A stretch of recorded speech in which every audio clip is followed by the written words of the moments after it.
Salut! Aujourd'hui on quitte la grande ville, je suis à Kamakura. On va un peu visiter la campagne japonaise, aller voir des temples, faire des randonnées. Ça va être très différent d'habitude, surtout en termes de décor. Maintenant le reste c'est classique, il y a un voyage, on bouffe, on découvre de belles choses. Allez, je me mets dans ma poche et on y va.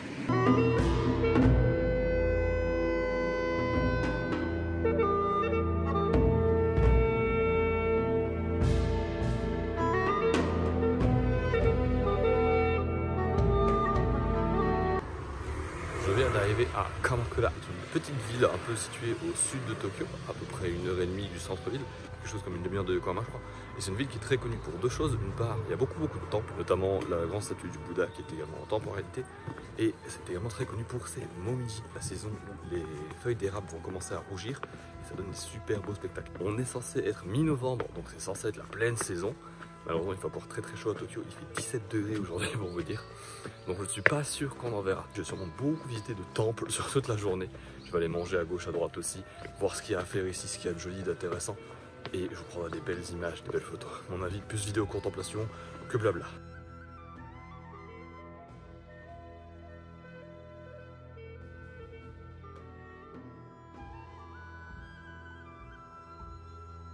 Je suis au Jokeiji, qui apparemment est un temple bouddhiste, une secte de bouddhistes zen. C'est extrêmement stylé et tout derrière le temple en fait, c'est un énorme cimetière perdu dans la montagne. Vous voyez des tombes comme ça un peu à gauche à droite, contrairement au cimetière habituel japonais où tout est un peu entassé les uns sur les autres et où tu as juste des allées pour passer entre les tombes. T'as vraiment des tombes qui sont éparpillées à gauche à droite. On se croirait un peu dans la forêt Korogyu ou un truc comme ça de Zelda. C'est super stylé comme ambiance. Par contre il y a des araignées les gars, c'est une dinguerie. Elle fait facile 5 cm celle-là. Il y a même des toilettes dans le temple, mais c'est des toilettes sacrées, il faut pisser en s'agenouillant. On dirige vers le Meigitsu-in, qui est un autre temple qui est orné de fleurs, qui est très joli. C'est rigolo parce que pour y aller, je vais passer par des quartiers un peu plus riches de Kamakura. Et dans les quartiers riches, en fait, les maisons, c'est beaucoup des maisons au style un peu plus occidental en fait. Ça ressemble un peu plus à l'Europe, il y a notamment un chemin là-bas, avec une espèce de falaise un peu escarpée comme ça, et vraiment deux maisons et un restaurant sur le côté. T'as vraiment l'impression d'être en Belgique en fait.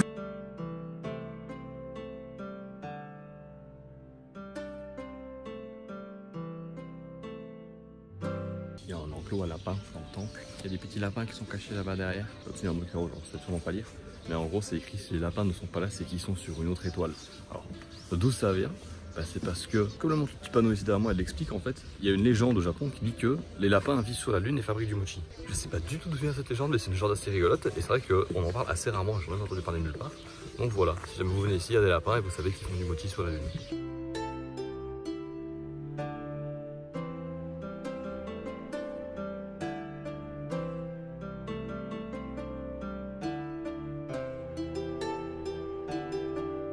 Quelque chose d'assez fréquent au Japon, mais la visite du temple est payante. C'est un truc qui surprend très souvent les étrangers quand ils débarquent au Japon, c'est qu'on doit visiter des endroits qui sont d'ordre public et qui sont souvent gratuits en Europe.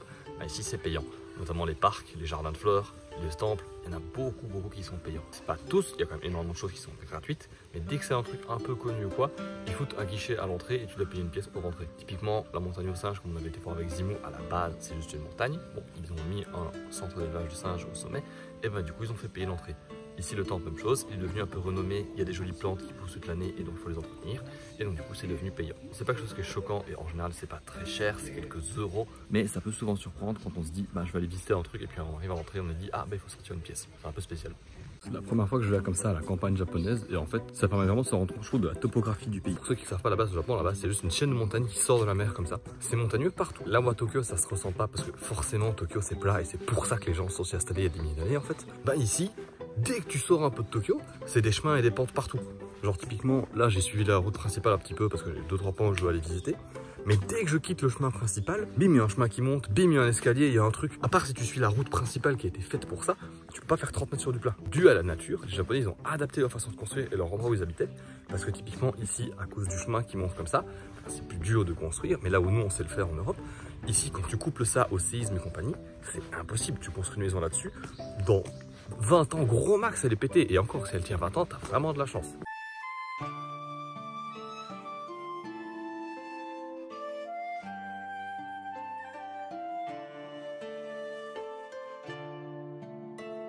Je suis au sanctuaire Tsurugaoka Hachimangu et le plus grand sanctuaire, je pense, est le sanctuaire en plein centre de Kamakura. Quand on débarque par la gare, il est quasiment juste après la rue principale.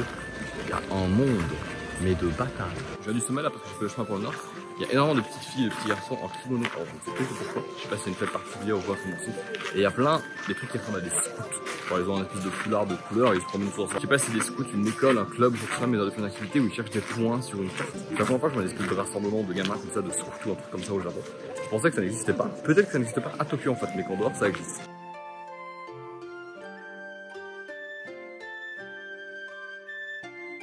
C'est la dans la rue commerçante principale, c'est noir de monde, il y a un monde de malade mental.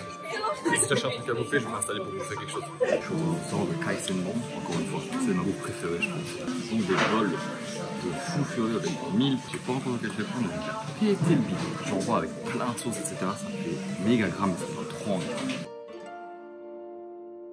Je viens de manger 1400 yens, je continue en route.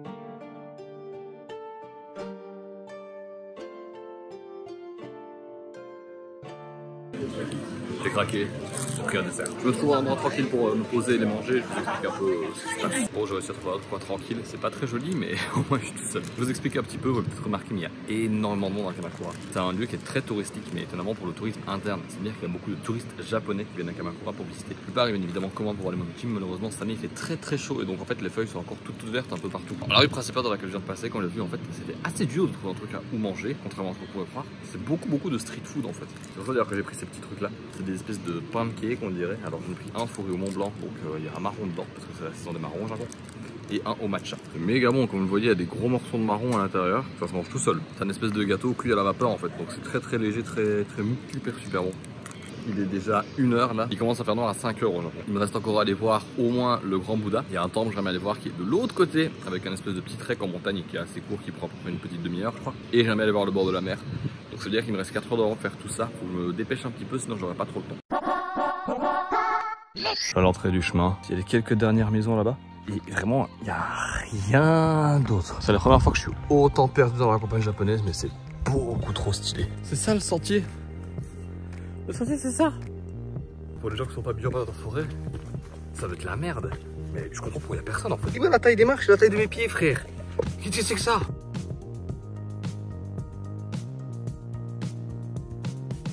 Une petite statue sur le chemin avec une offrande. C'est de l'eau ou du saké? Attendez, je vais goûter. Bien sûr que non. On goûte pas les offrandes aux dieux. Bande de cons. Ça commence à s'aplatir et à se dégager. Je crois que j'arrive au sommet. Oh. J'entends des gens. Wow.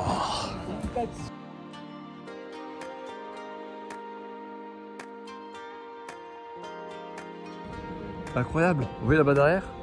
C'est le mont Fuji. Il y a 3 mois maintenant. On était monté tout au-dessus avec Sabesimu. Oh, je suis strictement à l'opposé. Et tout blanc sur le sommet, c'est beaucoup trop stylé. J'ai toute la ville derrière moi, avec la mer. C'est dingue. Les petits vieux qui sont là posés, en train de faire un pique-nique. Regardez, ça me fume de rire. C'est une chouette balade, j'ai assez contemplé la vue. Je vais redescendre. Je vais descendre par l'autre côté, comme ça je vais longer la mer.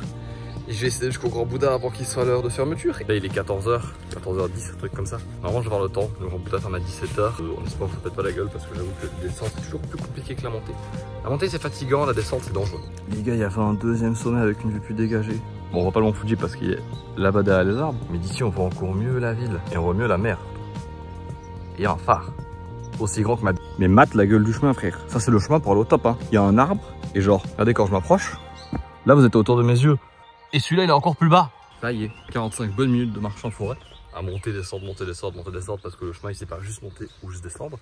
Faut que ça passe des bosses dans tous les sens. Me voilà enfin de retour à la civilisation. Je suis pas très loin de la mer. Donc à mon avis je vais aller jusque la mer et je vais longer l'eau tout du long jusqu'à l'autre côté de Kamakura. Je crois que j'en ai 40 minutes de marche, un truc comme ça.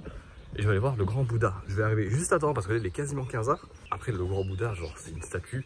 Tu rentres dedans, tu fais un petit peu le tour du parc, etc. T'en as pour 20-30 minutes pété. Pas besoin d'avoir 2 heures devant pour visiter ça. Donc c'est très bien. Si j'arrive là-bas vers 4h à peu près, ça doit être nickel. Ben voilà, la plage de Kamakura. Avec le soleil qui commence à descendre déjà, alors qu'il est que 4h, même pas. C'est une vraie plage où les gens peuvent vraiment se baigner. Alors elle est immense par rapport à celle de Tokyo. Je sais pas si on voit bien, mais ça s'étend très loin par là. Et de l'autre côté, même chose, ça s'étend très loin par là. Bon, contrairement à la mer de Tokyo, ici, les gens peuvent se baigner. Il y a plein de gens dans l'eau. Je savais pas du tout, mais apparemment, c'est un spot de surfeurs. Il y a plein de gens ici qui vivent, en fait, qui ont du plan de surf. J'ai vu des gens se promener avec leur vélo. Il y a vraiment une attache sur le côté du vélo, on met pour le surf. J'ai pas grand chose à dire, c'est la mer. Vous voyez le soleil là-bas. Donc ça plein de points ouest. Ça veut dire que normalement, tout par là, à 9000 km, c'est l'Europe. Donc là, on voit le même soleil en fait. Mais là, chez vous, il se lève à peine. Chez moi, il se couche déjà. C'est drôle de se dire ça en vrai. Je me rends compte en fait en étant ici à quel point le monde est vaste. Sa mère. Vous savez, on a beau dire le monde est petit, on trouve des gens partout, etc. Ce qui est vrai en fait, le monde c'est petit. Et par rapport aux merdes que nous sommes, le monde c'est tellement vaste, il y a tellement de choses à découvrir. Si vous avez l'occasion, voyagez, bougez, restez pas chez vous, il y a tellement de choses que vous montrez.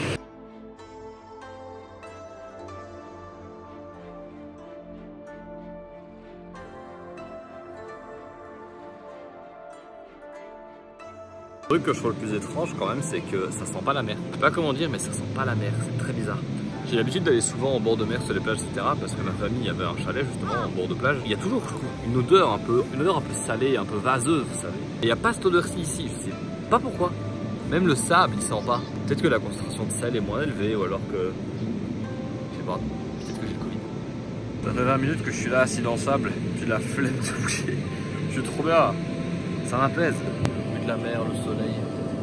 Il y a des gens, mais pas un grand monde non plus aux alentours. Il est 15h40, j'ai encore une demi-heure de marche jusqu'à la statue du Grand Bouddha. C'est the attraction touristique de Kamakura, donc si j'y vais pas, je vais le regretter, je le sens. Bon, donnez-moi de la force, les gars, je vais marcher. Regardez, c'est ça que je vous parlais. Sur le côté de leur vélo, ils ont deux trucs comme ça. Et en fait, ils mettent leur planche de surf dedans comme ça. Et ils se promènent avec dans toute la rue. Dans la rue de l'entrée, je peux vous dire que c'est l'endroit le plus touristique de tout Kamakura.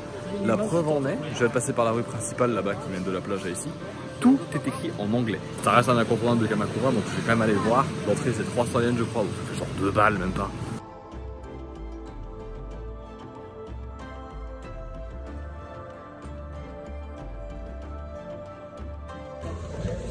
Ouais les gars, on peut rentrer dans le Grand Bouddha. On va aller voir son trou de balle, let's go.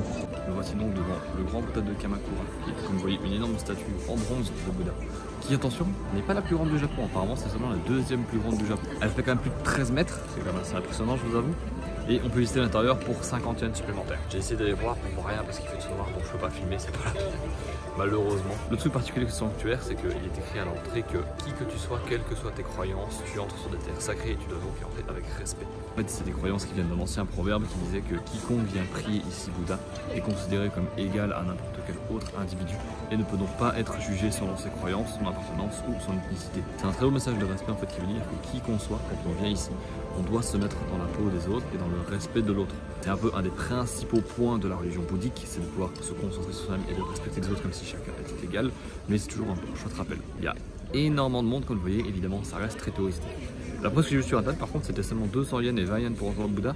Moi, quand j'ai regardé les prix ici, c'était 300 et 50. À mon avis, les prix ont un peu monté avec les flambées des prix. Hein. Malheureusement, c'est un peu tout ce qu'il y a à voir. Il y a un petit jardin autour, mais c'est très petit. Il n'y a pas grand chose à visiter. Je vous avoue que pour 300 yens, on fait le tour. Bon, allez, 10 minutes de pété, c'est fini. Brûle de l'encens dans la grosse boule juste là-bas. Ça sent super bon. C'est trop agréable. Bilan de la journée, j'étais un peu venu aussi pour voir des feuilles d'automne. Dites-vous que c'est le plus d'automne que j'ai trouvé ici. C'est quand même un peu rouge, un peu jaune. Mais bon, tout aux alentours, c'est quand même bien vert quoi. Mesdames et messieurs, il est 5 h.